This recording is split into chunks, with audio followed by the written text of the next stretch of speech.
अनिल जी, उत्तराखंड मुक्त विश्वविद्यालय हल्द्वानी के इस सुरम्य प्रांगण में सबसे पहले मैं यहाँ के माननीय कुलपति जी जो यहाँ इस कार्यक्रम की अध्यक्षता कर रहे हैं, मेरे अग्रज प्रोफेसर नवीन चंद लोहानी जी, उनका स्वागत भी करूँगा, उनके प्रति कृतज्ञता ज्ञापित भी करूँगा कि उन्होंने इतना सुंदर कार्यक्रम भी आयोजित कराया और हमें यहाँ पर आने का सुअवसर दिया। विभागाध्यक्ष शशांक शुक्ल जी के प्रति भी मैं आभारी हूँ। आज के कार्यक्रम के मुख्य अतिथि प्रोफेसर सविता मोहन जी जो पहले से मेरी परिचित हैं, देवा भट्ट जी विश्वविद्यालय के कुल सचिव महोदय, मानविकी विद्या शाखा के निदेशक महोदय, सामने बैठे कुमाऊं के इस विश्वविद्यालय के प्राध्यापकगण, कर्मचारीगण, मेरे विभाग के शिक्षकगण, प्रिय विद्यार्थियों और शोधार्थियों। कर्मचारी में आप आ गए हैं। देवभूमि आया हूँ और वीर भूमि से आया हूँ।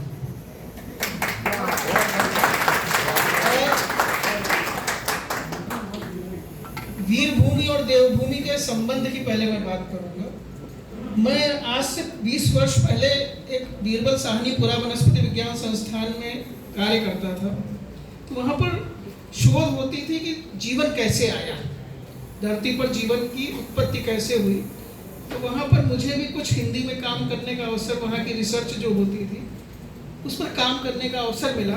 तो मैंने जो कुछ सीखा वहाँ पर, उसमें था कि एक टेथिस नाम का सागर था लगभग 100 करोड़ वर्ष पहले, और उस सागर के नीचे जो चट्टानें थी उनमें जो हलचल पैदा हुई, उस हलचल से वो टेथिस सागर का अस्तित्व मिट गया और ऑस्ट्रेलिया और भारत के जो महाद्वीप थे ये दोनों आपस में मिले हुए थे और दोनों के बीच में ज़बरदस्त टक्कर हुई। और टक्कर होने के बाद एक बहुत बड़ा जो है पहाड़ खड़ा हो गया जिसे आज हम हिमालय कहते हैं, जहाँ हम आज आए हुए हैं। और ये हिमालय था और जीवन की जहाँ पर उत्पत्ति हुई उसे गोंडवाना लैंड कहा गया, गोंडवाना भूमि। और वो गोंडवाना भूमि जहाँ से मैं आपके बीच आया हूँ वो है बुंदेलखंड और मालवा का क्षेत्र। तो जीवन की पहली उत्पत्ति अगर मनुष्य की उत्पत्ति सहित हम माने तो वैज्ञानिकों के अनुसार बुंदेलखंड है। और यही कारण है कि दुनिया के जितने भी प्राचीन ग्रंथ हैं, चाहे वो वेद रहे हों, चाहे वो रामायण और महाभारत रहे हों, सब बुंदेलखंड में लिखे गए। वेद की ऋषिकाएं अपाला, गार्गी, मैत्रेयी, मैत्रायणी, ये सब बुंदेलखंड में। ऋषि अगस्त की धरती है बुंदेलखंड, वेद व्यास की धरती है बुंदेलखंड, रामायण के रचयिता वाल्मीकि जी की धरती है बुंदेलखंड। लालापुर की पहाड़ियाँ हैं चित्रकूट में, वहाँ पर बैठ करके वाल्मीकि जी ने वाल्मीकि रामायण लिखी। और परासरन नाम का एक गांव है जालौन जिले में, जहाँ से मैडम सुधा जी आती हैं, वो जगह है वेद व्यास की। उनके पिता पराशर के नाम पर उस गांव का नाम है। तो एक परंपरा रही है। च्यवनप्राश की धरती है, च्यवन ऋषि वहीं के हैं। बंट नाम का एक गांव है ललितपुर जिले में, जहाँ पर च्यवन ऋषि का जन्म हुआ। इसके अतिरिक्त भी बहुत सारे, चाणक्य का जन्म चणक, एक पन्ना में जगह है, पन्ना छतरपुर में, वहाँ चणक नाम के गांव में चाणक्य का जन्म हुआ। तो एक बहुत लंबी परंपरा धरती की है जो बुंदेलखंड को कह लीजिए भारत और विश्व की देन है। विश्व को एक बहुत ही महत्वपूर्ण देन तो वेद व्यास और रामायण के द्वारा वाल्मीकि ने दी। इसके अलावा जो नाट्य का मंचन था वो कालप्री में होता था। कालपी जिसे हम आज कहते हैं, काल को प्रिय नगरी, वो नगरी जहाँ पर काल भी आना पसंद करते हैं। और यही कारण है कि भवभूति के जो उत्तर रामचरितम नाटक है उसका पहला मंचन कालप्री में हुआ, कालपी में हुआ। और आधुनिक हिंदी सिनेमा की शुरुआत भी बुंदेलखंड के चरखारी नाम की जगह से हुई, जहाँ के राजा ने पहले जो है आगा हाशिर कश्मीरी को वहाँ आमंत्रित करके बाकायदा रंगमंच और थिएटर, जो पारसी थिएटर है, उसको वहाँ पर बढ़ावा दिया और उसके निशान आज भी वहाँ मिलते हैं। ये तो संक्षेप में बात हुई बुंदेलखंड के साहित्यिक सांस्कृतिक वैभव की। यदि हम बुंदेली की बात करें तो बुंदेली का सबसे बड़ा ग्रंथ जिसे दुनिया भर में सराहा जाता है आल्हा, जिसको हम जानते हैं आल्हा के नाम से, वास्तव में वो परमाल रास है और उसी का एक अंग है आलखंड, जिसको कि हम वाचन करते हैं। और इसका वाचन वर्षा ऋतु में होता है। क्यों वर्षा ऋतु में होता था? क्योंकि वर्षा खत्म होते ही राजा युद्ध के लिए प्रस्थान करते थे। तो वर्षा के समय सैनिकों में आवश्यक उत्साह और वीर रस का संचार करने के लिए आल्हा का गायन चौपालों में किया जाता था, ताकि वहाँ के युवा उससे प्रभावित हों। और बड़ा खतरनाक हुआ करता था, कई बार आल्हा गायन के बाद लोग दुश्मन का सिर उड़ा दिया करते थे। इतना जोश में आ जाते थे कि दुश्मनों का सर भी काट देते थे। आप सोचिए कि कितना उत्साह का संचार इस आल्हा से होता रहा होगा। ये वास्तव में असली वीर काव्य है। दुनिया में जो वीर काव्य के नाम पर बहुत सारे ग्रंथ लिखे जा रहे हैं, उनकी तुलना में जितना उत्साह का संचार आल्हा करता है, दुनिया का कोई भी ग्रंथ नहीं करता। एक महत्वपूर्ण बात ये। दूसरी महत्वपूर्ण बात ये कि जितना भी बुंदेली साहित्य है, उस साहित्य के साथ दिक्कत ये हुई कि ब्रज क्षेत्र नज़दीक होने की वजह से बहुत सारा साहित्य ब्रज का साहित्य मान लिया, चाहे वो पद्माकर का साहित्य हो, चाहे बिहारी का साहित्य हो, चाहे केशव दास का साहित्य हो, जो कि झांसी के पास ओरछा के थे। ये सब बुंदेली के कवि। और राम कथा की जितनी अधिक रचना बुंदेलखंड में हुई है, उतनी तो अयोध्या के आसपास नहीं हुई। आप देखें, केशव यहीं हुए हैं, यहीं पर भवभूति हुए हैं, यहीं वाल्मीकि हुए हैं, यहीं ईश्वरदास हुए हैं, यहीं अग्रदास हुए हैं। जितनी भी परंपरा है, पद्माकर हुए हैं, हृदय राम हुए हैं, इन सब की परंपरा जो है राम कथा की काव्य परंपरा।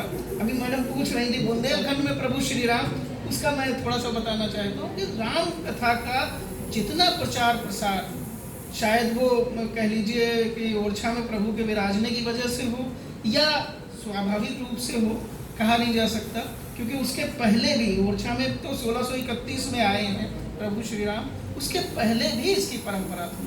तो राम कथा का प्रचार प्रसार बहुत रहा है।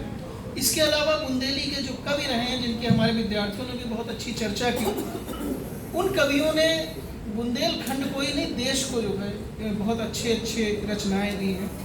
अगर बिहारी ना हो तो रीतिकाल का कोई औचित्य नहीं। अगर आचार्यत्व आपको जानना है तो केशव के पास जाना पड़ेगा।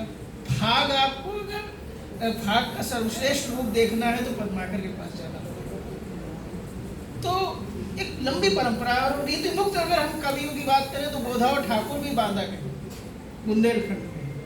तो एक पूरी परंपरा जिसको कि ब्रज भाषा के नाम से हमने कहीं ना कहीं बुंदेली से विलग कर दिया, अलग कर दिया, पृथक कर दिया, वो वास्तव में बुंदेलखंड की परंपरा है। और बुंदेलखंड की रामलीलाएं बहुत मशहूर है। कुमच की रामलीला है, कुमच जगह है जालौन जिले में, वहाँ की रामलीला विश्व में प्रसिद्ध है। और उस रामलीला की एक विशेषता भी मैं आपको बताना चाहता हूँ कि वहाँ पर रामलीला एक स्थान पर नहीं होती।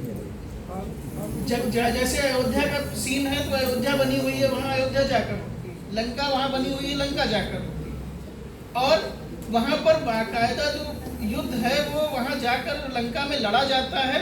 और ये जो दर्शक होते हैं वही एक दूसरे की सेना बन जाते हैं, मतलब राम की सेना और रावण की सेना। और वो भी उसमें रामलीला देखते ही नहीं, प्रतिभाग भी करते हैं। ये एक बहुत महत्वपूर्ण चीज़ है। और इसीलिए काशी की रामलीला के बाद यूनेस्को ने कोच की रामलीला को सर्वश्रेष्ठ रामलीला माना।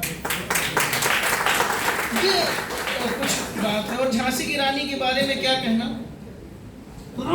विष्णु गोडसे ने माझा प्रवास नाम का एक लिखा था, और आंखों देखा गदर के नाम से उसका हिंदी में अनुवाद है। उसमें विष्णु गोडसे ने कहा कि रानी तो अपनी झांसी के लिए लड़ी थी, स्वराज्य वगैरह के कुछ नहीं था।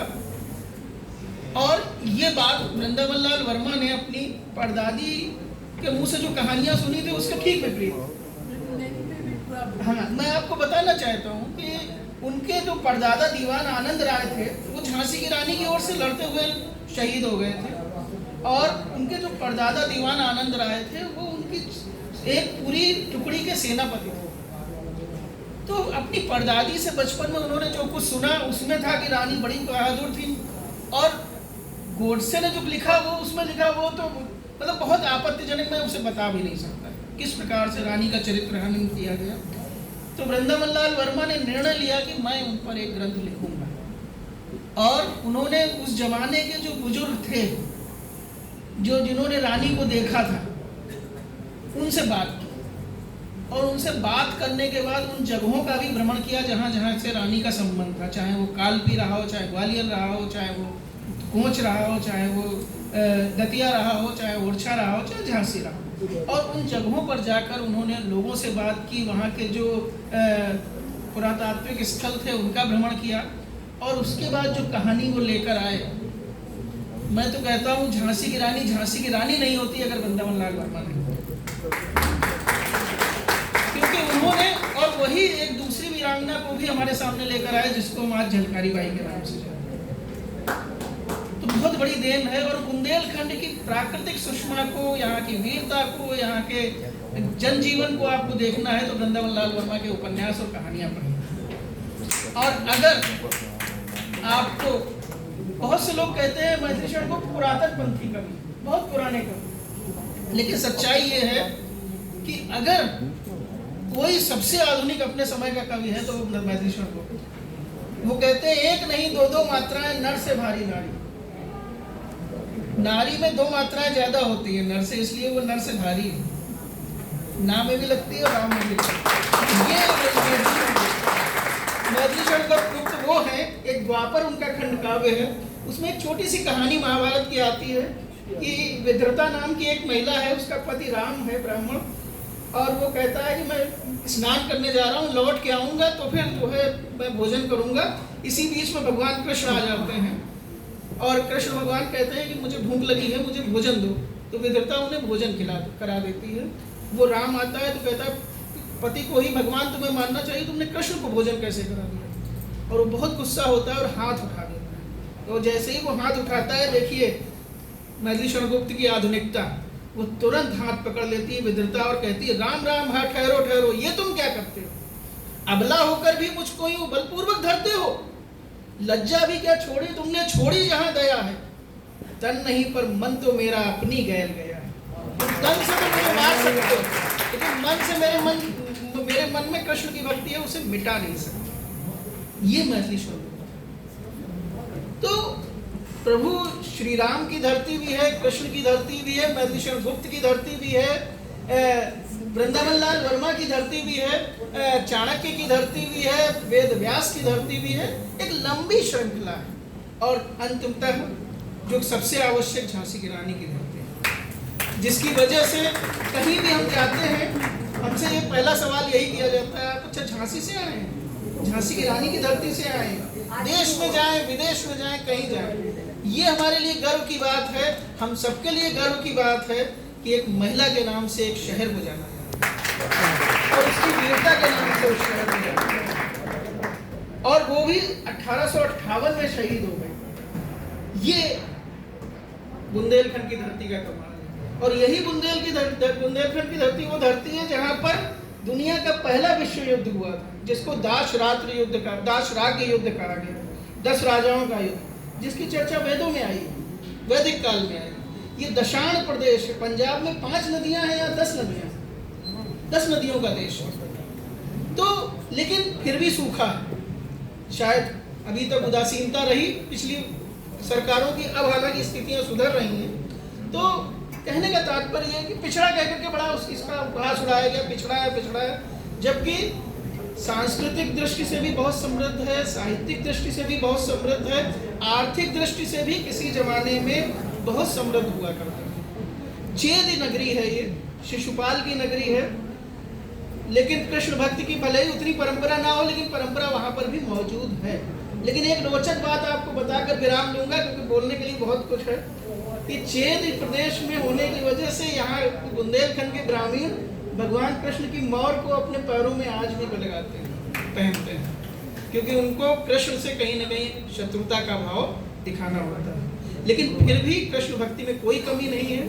हम जन्माष्टमी भी उसी उत्साह से मनाते हैं जितनी उत्साह से रामनवमी मनाते हैं, सभी पर्व मनाते हैं। तो बुंदेलखंड की एक विशेषता रही। और कुमाऊं में आया हूँ, ये धरती तो सुमित्रानंदन पंत की है, ये धरती हमारे हिंदी के हिसाब से शिवानी की है। गौरापंत शिवानी की है, बहुत सारे बड़े बड़े कवि महाकवि यहाँ पर हुए हैं। उन सबको नमन करते हुए अपनी वाणी को विराम। बहुत धन्यवाद सर। इस सारगर्भित व्याख्यान के बाद बहुत सारी चीज़ें साफ हुई, जैसे कृष्ण और राम को लेकर के जो बातें हैं, यही भारतीय लोक संस्कृतियों की विविधता की खूबसूरती है, जो हमें पूरे देश में एक साथ एक अलग अलग ढंग से पूरे देश इस सस्य श्यामला भूमि को एक